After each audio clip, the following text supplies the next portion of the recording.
Hello साथियों, knowledge zone पर एक बार फिर से आपका स्वागत है। आज के इस वीडियो में हम लोग देखने वाले हैं रीजनिंग के कुछ महत्वपूर्ण प्रश्नों को, जो कि अक्सर प्रतियोगी परीक्षाओं में पूछे जाते हैं। तो प्रतियोगी परीक्षाओं को नज़र में रखते हुए, दृष्टि में रखते हुए आज की इस वीडियो में हम लोग रीजनिंग के प्रश्नों को देखेंगे। तो चलिए देरी बिना किए हुए चलते हैं पहले प्रश्न पर। और हम लोग का पहला प्रश्न है कि यदि g इज इक्वल टू 7 और XL इज इक्वल टू 49 तो एक्सेप्ट इज इक्वल टू कितना होगा। साथियों, या तो हम ऐसे भी कह सकते हैं कि यदि g का कोड हो 7 और XL का कोड हो 49 तो एक्सेप्ट का कोड क्या बनेगा। तो साथियों चलते हैं, इसको सॉल्व करते हैं। देखिए g का कोड कितना है, 7 है। अगर हम लोग बात करें अल्फ़ाबेट में तो g किस नंबर पे आता है, जी किस नंबर पे आता है, तो जी 7वें नंबर पे ही आता है। ABCDEFG 7वें नंबर पे आएगा। तो इसके अल्फ़ाबेट में जो इसका पोजीशन है, जो इसका स्थान है, वही इसका कोड बना दिया गया है। सॉरी। तो जी का जो पोजीशन है अल्फ़ाबेट में, वही उसका कोड बना दिया गया। तो जी 7वें नंबर पे आता है तो 7 उसका कोड बना दिया गया है। अब बात करेंगे एक्सेल की। तो एक्सेल का कोड कितना है, 49 है। कैसे, अगर हम लोग इसके भी नंबरिंग का, जो इसका पोजीशन का नंबरिंग है, उसको यहाँ पे कैलकुलेट करके सम कर देते हैं तो कितना मिलेगा। जैसे ई अगर हम लोग बात करें तो अल्फ़ाबेट में ये 5वें नंबर पे आता है। ABCDE 5वें नंबर पे आता है। तो इसका जो कोड हो गया वो 5 हो गया। फिर प्लस करेंगे और यक्स है, यक्स कितने नंबर पे आएगा, यक्स आपका 24वें नंबर पे आता है तो 24 कर दिए। ठीक है। फिर सी है, सी आपका आएगा 3रे नंबर पर तो 3 कर दिए। ई है, ई आपका आएगा 5वें नंबर पे तो 5 कर दिया। और यल है, यल आपका आएगा 12वें नंबर पर। साथियों तो ये इसका कोड होगा, जो इसका हम ये कह सकते हैं जो इसका स्थान है अल्फ़ाबेट में, वो स्थान को हम यहाँ की बार रख के और जोड़ रहे हैं। ठीक है। अब इसको जोड़ने पे कितना मिलेगा, देखिए 5 और 24 जोड़ेंगे तो कितना हो जाएगा, 29। 29 में 5 को जोड़ेंगे तब कितना हो जाएगा, 32। 32 में 5 को जोड़ेंगे तो कितना हो जाएगा, 37। और 37 में 12 को जोड़ेंगे तो हो जाएगा 49। और यही 49 इसका कोड दिया हुआ है। साथियों तो एक्सेल का कोड हम लोग किस प्रकार से निकाले हैं, इसके जो लेटर से ये मिलके बना है, एक्सेल जिस लेटरों से मिलके बना है, उस सभी का हम लोग पोजीशन निकालें कि क्या पोजीशन पे है अल्फ़ाबेट में, और जिस पोजीशन पे है उसको जोड़ लिया गया है। जोड़ने के बाद जो मिल रहा है वही उसका कोड है। तो यही नियम हम लोग अप्लाई करेंगे एक्सेप्ट के लिए। चलिए देखिए, एक्सेप्ट के भी पोजीशन का जो नंबरिंग होगा उसको लिखेंगे। तो ए जो होता है वो पहले नंबर पे आता है तो 1 हो गया। प्लस करेंगे, सी है, सी आपका 3रे नंबर पे आएगा तो 3 हो गया। फिर सी है, फिर ये भी आपका 3रे नंबर पे आएगा। फिर ई है, ई आपका आएगा 5वें नंबर पर। ठीक है। फिर पी है, पी आपका आएगा 16वें नंबर पर। और फिर टी है, टी आपका आएगा 20वें नंबर पर। तो ये इसके अल्फ़ाबेट में इसका स्थान है, इतना नंबर वह उसका स्थान है। इसको हम लोग जोड़ लेंगे तो 1 और 3 जोड़ेंगे कितना, 4 हो गया। 4 में 3 जोड़ेंगे तो कितना, 7। 7 में 5 को जोड़ेंगे तो 12 होगा। 12 में हम लोग अगर 16 को जोड़ें तो 18 10 28 होगा। और 28 में अगर हम लोग 20 को जोड़ें तो 48 होगा। कितना, 48 होगा। तो जो यहाँ से राइट आंसर निकल के आ रहा है वो आपका आएगा 48। तो 48 आपको कहाँ पे दिखाई दे रहा है, ऑप्शन नंबर सी पे दिखाई दे रहा है। साथियों यही आपका सही हो जाएगा। अगला प्रश्न देखेंगे। अगला प्रश्न है, यदि किसी कूट में, ठीक है, कैरी को क्या लिखा जाता है, XZIIB। कैरी को क्या लिखा जाता है, XZIIB। तो उसी कूट भाषा में ब्रिंग को क्या लिखा जाएगा या कैसे लिखेंगे। ठीक है। देखिए, जो कूट भाषा हम लोग प्रयोग करेंगे और कैरी के लिए, ठीक है, वही कूट भाषा हम लोगों को ब्रिंग के लिए भी प्रयोग करना है। इस बात को ध्यान में रखेंगे। तो चलिए देखते हैं। देखिए, अगर हम कैरी की बात करें तो कैरी को किस प्रकार लिखा गया है, कैरी को लिखा गया है XZIIB। ठीक है। किस तरीके से लिखा गया है इसको देखेंगे। तो अगर हम कैरी यहाँ पे लिख लेते हैं, ये हो गया हमारा कैरी। ठीक है। और इसका जो इसको जिस प्रकार से लिखा गया है, इसका कोड भाषा में लिखा गया है वो है XZIIB। ठीक है, तो कैसे आया XZIIB? कैरी से। ठीक है, तो अगर हम बात करें कैरी के विपरीत यानी इसके विपरीत लेटर क्या होंगे, तो सी का जो विपरीत होता है वो यक्स होता है। कैसे कैसे देखिए, जैसे अगर हम लोग फ्रंट से चले ABCD में, तो पहले ए मिलेगा, फिर बी मिलेगा और फिर सी मिलेगा, तीसरे नंबर पे सी आएगा। तो इसका विपरीत क्या होगा?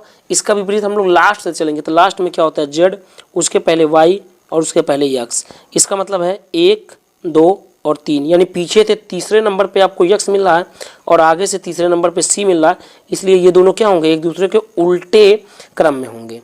इसलिए ये दोनों एक दूसरे के क्या होंगे? उल्टे क्रम में होंगे साथियों। तो इस बात को हम लोग ध्यान रखेंगे। तो ये हम कह सकते हैं कि सी का जो उल्टा क्रम होगा वो क्या होगा? सी का जो उल्टा क्रम होगा वो आपका यक्स होगा। ठीक है, सी का उल्टा क्रम क्या होगा? यक्स होगा।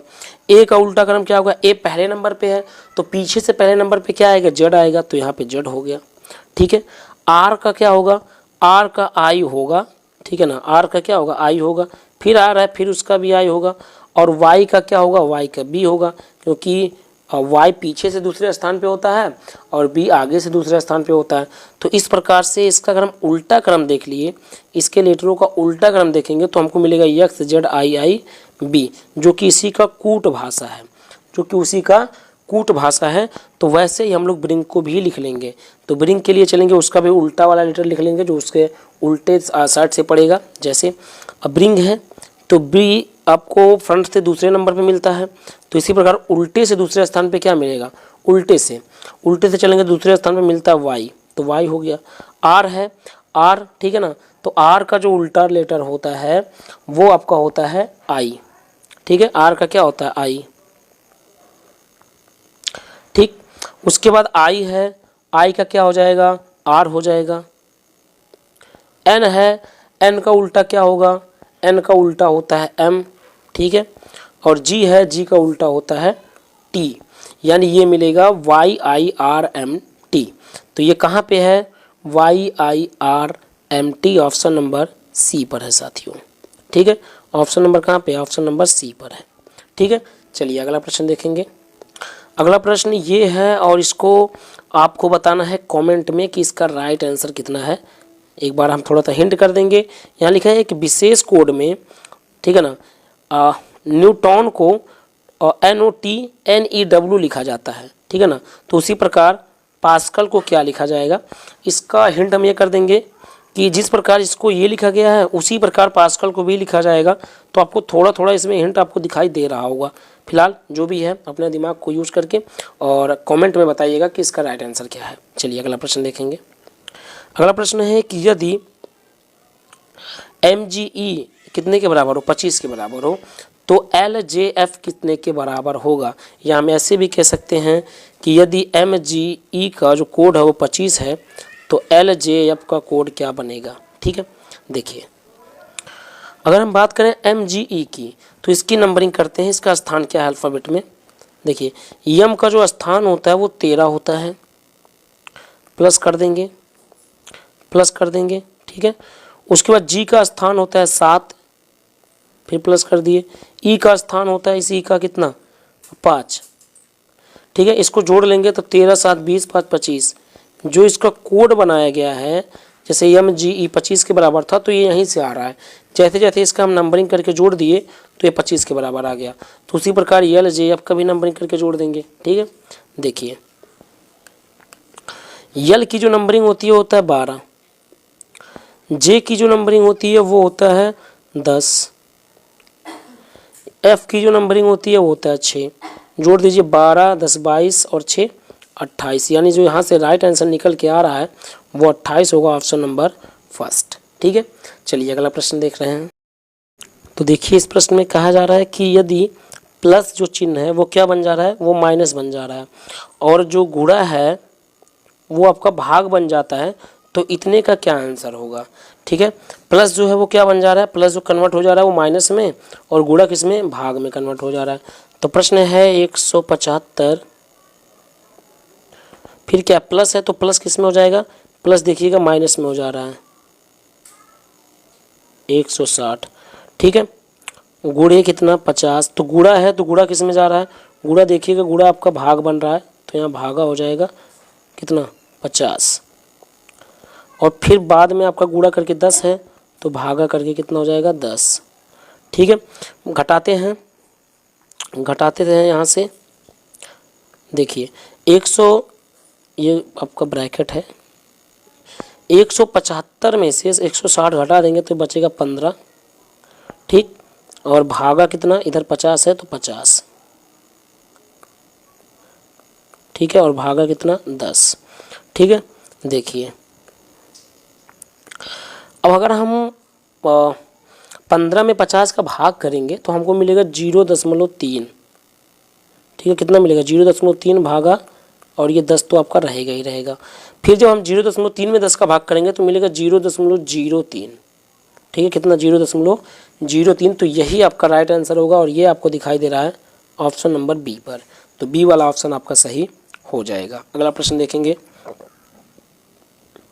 यहाँ बोला गया है कि समानता ज्ञात करें, क्या ज्ञात करें, समानता ज्ञात करें, टमाटर, अमरूद, तरबूज और संतरा में क्या समानता है।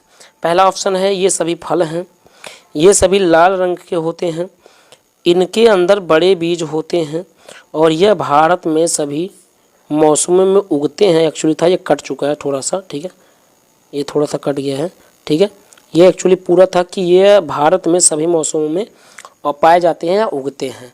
तो ये आपको चारों में से कौन से किसमें समानता आपको दिखाई दे रहा है, तो समानता ये है कि ये चारों के चारों क्या होते हैं, फल होते हैं, ये चारों के चारों क्या होते हैं, फल होते हैं। तो यहाँ से जो राइट आंसर निकल के आएगा वो ऑप्शन नंबर ए होगा साथियों।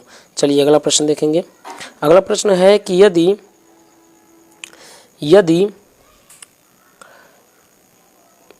टेम्पल को क्या लिखा जाता है, यदि टेम्पल को लिखा जाता है UFNQMF, ठीक है, टेम्पल को क्या लिखा जाता है, और ये लिखा जाता है, ठीक है ना, किसी कोड में, तो उसी प्रकार सिंह को कैसे लिखा जाएगा। देखिए टेम्पल को क्या लिखा जा रहा है, UFNQMF, जैसे TEMPLE, ठीक है, इसको क्या लिखा जा रहा है,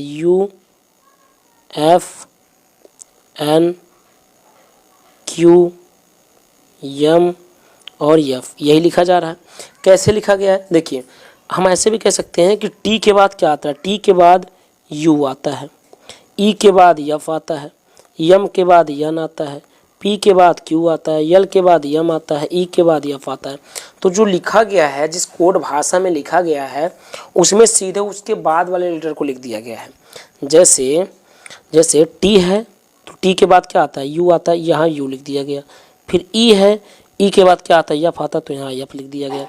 उसी प्रकार M है तो M के बाद क्या आता है, N, यहाँ N लिख दिया गया। P है, P के बाद क्या आता है, Q, यहाँ लिख दिया गया। L है, L के बाद क्या आता है, M, यहाँ लिख दिया गया। E है, E के बाद क्या आता है, F, यहाँ लिख दिया गया। तो उसी प्रकार सिंह को भी लिख लेंगे। देखिए यस के बाद क्या आता है, यस के बाद आपका T आता है तो T बना। फिर I है, I के बाद क्या आता है, I के बाद J आता है तो J बन गया, ठीक है। फिर आपका N है, N के बाद क्या आता है, N के बाद O आता है, क्या आता है, O आता है तो O बन गया। G है, G के बाद क्या आता है, G के बाद H आता है। तो जो आपका बन रहा है वो TJOH बन रहा है। तो यही आपका राइट आंसर होगा। ये आपको कहाँ दिखाई दे रहा है, TJOH ऑप्शन नंबर सी पर है, ठीक है साथियों। चलिए अगला प्रश्न देखेंगे। अगला प्रश्न है कि उस व्यक्ति को चुनिए जो अन्य से भिन्न है, ठीक है। यहाँ पे 4 व्यक्तियों के नाम दिए गए हैं, इसमें से कौन सबसे भिन्न है, ठीक है ना, और सभी तीनों से भिन्न है। जैसे लालू प्रसाद यादव, विक्रम साराभाई, इंदिरा गांधी और अरविंद केजरीवाल, ठीक है। इनमें सबसे भिन्न कौन है, तो अगर हम बात करें लालू यादव की तो ये एक राजनेता हैं, और विक्रम साराभाई ये एक वैज्ञानिक हैं, ठीक है, ये एक वैज्ञानिक हैं। इंदिरा गांधी ये भी राजनेता, और केजरीवाल यानी अरविंद केजरीवाल ये भी राजनेता। तो ये तीनों लोग राजनेता हैं, केवल भिन्न जो हैं वो विक्रम साराभाई हैं, ठीक है। तो यहाँ से जो राइट आंसर निकल के आएगा वो विक्रम साराभाई का होगा, ठीक है। अगला प्रश्न है कि निम्नलिखित में से कौन सा समान समूह से संबंधित नहीं है, ठीक है ना। कौन सा इसमें सबसे जो समान रूप से संबंधित नहीं है यानी भिन्न है, तो आपको बताना है। जैसे गीली मिट्टी ए है, चिकनी मिट्टी बी नंबर पे है, पृथ्वी तीसरे नंबर पे है सी पे, और प्लास्टिक चौथे नंबर पे है। तो इन चारों में से भिन्न कौन है? तो बात करें अगर गीली मिट्टी और चिकनी मिट्टी और पृथ्वी की, तो ये जो आपके तीनों हैं, ठीक है ना, ये जो आपके तीनों हैं ये आपके प्राकृतिक घटक हैं। क्या हैं? ये प्राकृतिक घटक हैं तीनों, गीली मिट्टी, चिकनी मिट्टी और पृथ्वी। और प्लास्टिक की बात करें तो ये आपका कृत्रिम घटक है। तो ये आपको सबसे भिन्न दिखाई देगा क्योंकि ये कृत्रिम होता है और ये तीनों प्राकृतिक होते हैं। तो डी वाला ऑप्शन आपका सही हो जाएगा, ठीक है, ये वाला। और ऑप्शन नंबर ए इस डी नंबर पे है, तो ये आपका सही हो जाएगा, ठीक है। तो आज के लिए बस इतना ही, फिर मिलेंगे अगले वीडियो में, तब तक के लिए धन्यवाद, थैंक यू।